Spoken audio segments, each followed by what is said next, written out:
그럼 지금까지 고객이 대부분 블로그를 통해서 네. 관계를 유지하고 계신다고 네. 하셨는데 처음에 이 블로그 유입 고객들의 딱 특징이라고 짚어볼 만한 게 가장 큰 게 뭐가 있어요? 이 블로그 영업이나 온라인 영업을 하시는 분들은 보험료적인 측면을 잘 체크를 하고 하셔야 되는 이유 중에 하나가 결국엔 가격적인 측면을 가장 중요하시게 본다고 저는 생각을 해요. 근데 그 가격적인 측면에서 저도 A보험사, 그리고 B라는 설계사도 A보험사 이렇게 부딪혔다. 그럼 거기에서 이제 고객이 선택할 수 있는 건 뭐겠어요? 결국에는 설계사에 대한 첫 느낌, 그거를 본다고 생각을 해요. 실제로 제가 어떤 사례도 있었냐면 고객한테 제가 추천을 드렸어요. A보험사로. 근데 다른 설계사한테 이제 제안서 받은 거를 그분도 A보험사로 똑같이 했거든요. 근데 A보험사에 이 설계가 조금 더 마음에 드는 거예요. 그럼 이 담보에서 이것만 좀 추가해주면 안 돼요? 이렇게 해가지고 실질적으로 제 고객이 되신 분들도 있어요. 근데 이게 사람들마다 너무 느낌이 다 다르잖아요. 그분한테 그래서 제가 여쭤봤어요. 이 설계안 주시면서 저를 선택하시는 이유가 있냐고. 그랬더니 나중에 됐을 때 보험금 청구나 이런 부분에 있어서 조금 더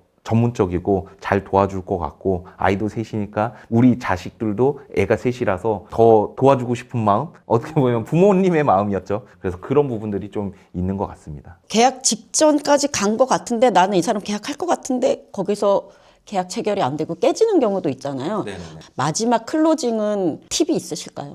첫 번째는 고객들이 저한테만 물어보면 솔직히 편할 것 같아요. 근데 여러 군데 다 물어보거든요. 그러다 보면 어느 설계사는 A라는 특약이 필요하다고 하고 어느 설계사는 A라는 특약이 필요 없다고 하고 고객들은 머리에서 충돌이 일어나기 시작합니다. 정보의 과부하죠. 어떻게 보면. 그 과부하 때문에 고객들은 쉽게 결정을 못하는 경우가 많아요. 그러면 그거에 대한 부분들도 우리가 뭘 해주면 돼요? 해결을 해주면 됩니다. 그 해결이라는 건 결국엔 공신력 있는 자료들 같은 거 있잖아요. 예를 들어서 뭐 저는 뇌혈관 질환이랑 뇌졸중이랑 이렇게 혼합을 해가지고 드렸고 B라는 설계사는 뇌혈관 질환만 2,000을 드렸고 저는 이렇게 드렸어요. 고객한테 설명하는 방식에 있어서 공신력 있는 자료를 가지고 왜 내가 이렇게 했는지에 대한 이해를 시키는 과정들이 좀 중요한 것 같아요. 그래서 계약 직전에 깨지지 않으려면 일단은 정보의 과부하가 있는 고객들을 그 과부하를 어느 정도는 해소시켜주는 과정이 필요하다. 이렇게 좀 보시면 될 것 같고 그 다음에 이제 두 번째는 어떻게 보면 설계사에 대한 아직 믿음이 부족하다 이런 부분인 것 같아요. 막 얼굴도 한 번도 안 봤잖아요. 솔직히 전화통화하고 카톡상으로나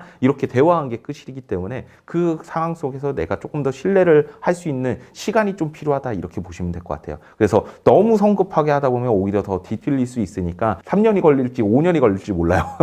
근데 그 신뢰가 형성이 된 상태에서 계약은 너무나도 쉽고 그 다음 속에는 또 자연스럽게 나올 수가 있다. 이 부분에 대해서 여러분들이 좀 이해를 하고 넘어가시면 조금 더 좋을 것 같다는 생각이 너무 성급하게 들이밀지 말라. 그쵸? 이런 거죠. 네. 그래서 온라인 영업을 하면서 가장 핵심적인 사항은 약간 욕심을 버려야 돼요. 뭐 시책이라든지 뭐 이런 거 수상이라든지 이런 것들을 생각을 안 할 수는 없어요. 근데 그런 부분들을 조금 더 내려놓고 고객을 위한 설계를 하다 보면 고객들은 저희한테 신뢰를 하고 저희는 조금 계약하는 데 있어서 롱런하는 데 있어서 도움이 많이 될 것 같습니다. 초보 온라인 설계사들이 네. 처음에 가장 조심해야 되는 부분이 있다면 어떤 게 있을까요? 일단 글을 쓴다고 무조건 문의가 들어오는 건 아니잖아요. 그렇죠? 물론 문의가 많이 들어오면 좋겠죠. 근데 이제 온라인 영업으로 많이 준비를 하시는 분들도 많이 계시는 만큼 장벽도 높다. 이렇게 좀 이해를 하시면 좋을 것 같아요. 제가 처음에 시작할 때만 해도 온라인으로 하시는 분들보다는 DB 영업을 많이 하셨었죠. 근데 이제 DB 시장이 약간 시들다 보니까 온라인으로 그리면 나도 해봐야 되겠다 하면서 이렇게 넘어오시는 분들이 생각보다 많아진 거예요. 그럼 내가 썼을 때 이제 유입이 되면 좋겠지만 안 되는 경우도 있다. 이런 부분에 대해서도 어느 정도 인지를 하시고 준비를 하셔야 될 것 같고 그 다음에 글을 쓰고 상담 준비를 안 하면 안 돼요. 그 상담 준비라는 건 내가 소식지도 다양하게 보고 보험에 대한 흐름에 대해서도 이해를 하고 고객들이 문의를 줬을 때 빠르게 이젠 어느 보험사로 이제 추천을 드려야 되겠다는 그런 부분이 필터링이 어느 정도 본인 스스로 정립이 되어 있어야지만 고객이랑 상담하는 데 도움이 될 것 같고요. 너무 성급하지 않았으면 좋겠어요. 어차피 이거 돈 들어간 딥이 아니거든요.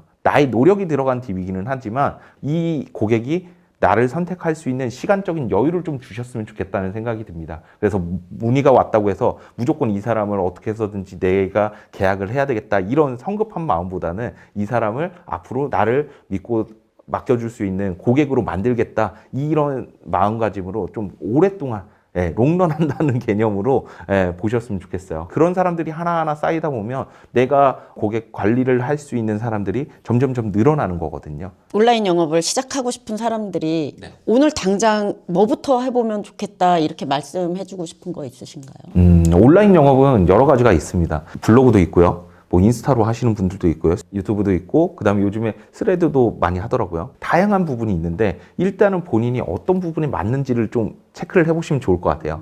예, 그 맞는다는 게 저는 영상 촬영 스타일은 아니거든요. 그래가지고 처음에 저희가 블로그를 선택을 했던 이유 중에 하나도 글로 쓰는 건 조금 더 낫겠다 싶어가지고 블로그를 처음에 시작을 했었거든요. 각 온라인 매체마다 특색이 다 다릅니다. 특색이 다 다르기 때문에 거기에 내가 어디에 조금 더 적합할지에 대해서 먼저 판단을 하시는 게 중요할 것 같고, 만약에 블로그로 선택을 하셨다. 그러면 뭐부터 하셔야 돼요?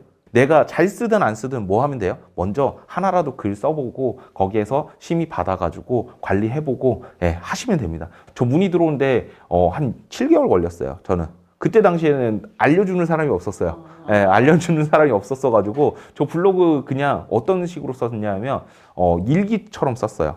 고객들이 하루하루 뭐 문의 주는 것들 있잖아요. 설계사님 이거 실비 처리 되나요? 그러면 그 실비 처리가 되는 것들을 블로그에다가 포스팅을 일일이 다 썼어요. 왜 되고 얼마가 되고 몇 퍼센트가 되고 이런 것들을 그거를 그냥 고객들한테 전달을 해드렸어요. 그게 제 처음에 블로그 시작이었어요. 제가 블로그를 처음에 시작한 게 내가 고객을 유입시켜가지고 내 DB를 만드는 것도 중요하지만 내 고객을 DB화 시키자, 이 마인드로 저는 처음에 시작을 했던 것 같습니다.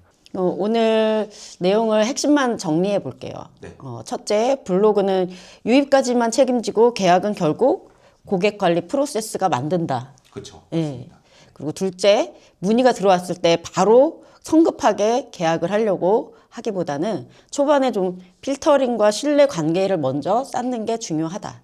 그리고 셋째, 상담 전후에 결정을 미루는 고객까지 단계별로 메시지와 체크를 해두면서 관리를 하면 시스템으로 이어진다. 네, 맞습니다. 제가 생각하기에는 가장 중요한 건 세 번째인 것 같습니다. 솔직히. 이 앞에서 계약이 나오고 안 나오고는 솔직히 중요하지 않고 그 체계적인 관리를 통해서 뭐 1년, 2년, 3년이 걸리더라도 그분을 계약을 체결을 했었을 때 우리가 느끼는 그런 만족감은 더 크다고 저는 생각을 하기 때문에 그런 관리를 꾸준히 하시는 게 제일 중요하다. 이렇게 보시면 될 것 같습니다. 김태엽 지점장님 오늘 정말 고급 노하우를 아낌없이 이야기해 주셨는데요. 네. 말씀하신 내용을 실전으로도 배우실 수 있게 강의를 준비하신다고 들었어요. 네.